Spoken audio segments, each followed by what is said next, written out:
du Petit Ballon, bonjour. Je suis en compagnie de notre grand sommelier Jean-Michel Deluc. Bonjour Jean-Michel. Bonjour Clément, bonjour tout le monde. Alors, qu'est-ce qu'on va déguster aujourd'hui? Ben là, je suis doublement ravi de présenter ce vin-là. Doublement d'abord parce que, premièrement, puisque c'est doublement, il faut commencer par un premièrement. Oui. C'est une appellation qu'on travaille pour la première fois. C'est Corbière-Boutenac. Donc c'est Corbière avec une mention géographique Boutenac qui ne fait que des vins rouges et c'est le top du Corbière. On n'est pas loin de Lézignan, dans le secteur de Boutenac. Dans l'Occitanie. L'Occitanie. Voilà. Et deuxièmement, parce que c'est un ami qui fait ce vin-là, donc je n'ai pas l'habitude d'influencer les amis, mais quand le vin des amis m'influence, il n'y a aucun problème. Pas de souci. Voilà, c'est un très grand vin. Donc merci à Jacques Mélac qui tenait un bistrot à Paris et qui s'est retiré en travaillant dans le sud pour faire du vin. Et donc on va déguster la cuvée du fils. La cuvée du fils. Donc on est sur des cépages Grenache, Syrah et Carignan. Donc on est bien dans le sud de la France, dans le Languedoc. Alors à l'œil on voit que c'est un vin qui Alors c'est un 2008, tu fais bien de le préciser, c'est un 2008. Il est absolument sublime à déguster. Aujourd'hui, on n'a jamais la chance de déguster le vin quand il est au bon moment. C'est souvent trop tôt ou souvent trop tard. Donc on a une robe effectivement grenat, donc qui annonce une évolution. Mais néanmoins, il y a quelques nuances encore un petit peu jaunes, un petit peu violettes. Il est brillant et surtout, regarde. Comme vous. Voilà. Comme vous. Oh, ça ne dit pas ça. Mais je suis aussi opaque comme le vin.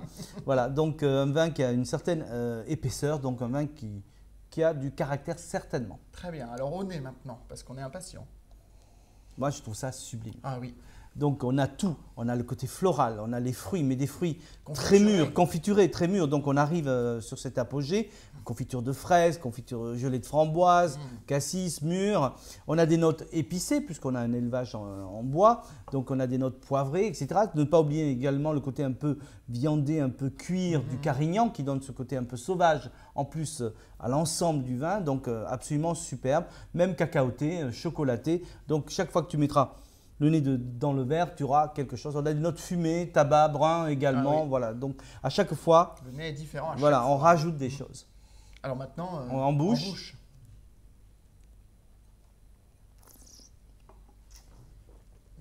Voilà ce que j'appelle moi un grand vin. Il rentre en bouche sur le palais.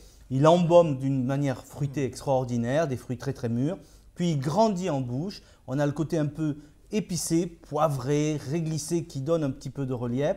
Une finale avec des tanins soyeux, poudreux sur la langue, c'est absolument superbe, qui donne une certaine perspective, une certaine longueur au vin, prometteuse d'ailleurs, ça veut dire que le vin arrive à son apogée, mais il peut encore se garder.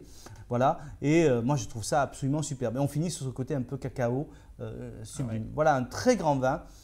Très grand vin rouge. Alors on va le manger on va le boire, pardon. Avec quoi? Alors là, ça demande une cuisine. Alors on peut effectivement, puisqu'on est dans les Corbières, aller sur une cuisine du sud, mais une cuisine un peu mijotée, tu vois, des viandes qui ont un petit peu cuites avec une daube de bœuf à la provençale dans lequel on a mis un peu de tomates, de l'agneau, des petits gibiers, voilà, on peut des terrines de gibier. On peut aller sur une cuisine un peu sérieuse, même des fromages un petit peu puissants. Ce vin sera absolument magnifique.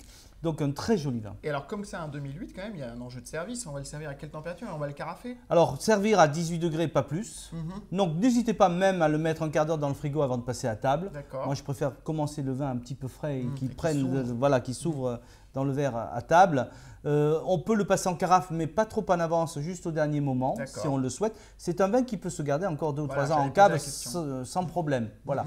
Mais par contre, c'est tellement agréable d'arriver à avoir un vin tellement harmonieux qui est top. Là, il faut vraiment en profiter. Il faut en profiter maintenant. Et puis s'il vous plaît, vous le rachetez et on le garde 2 à 3 ans. Donc c'est ça. Oui. Ok, parfait. Donc le vin du fils 2008, Corbière-Boutenac, du domaine des 3 filles. Donc mon ami Jacques Mélac. Santé!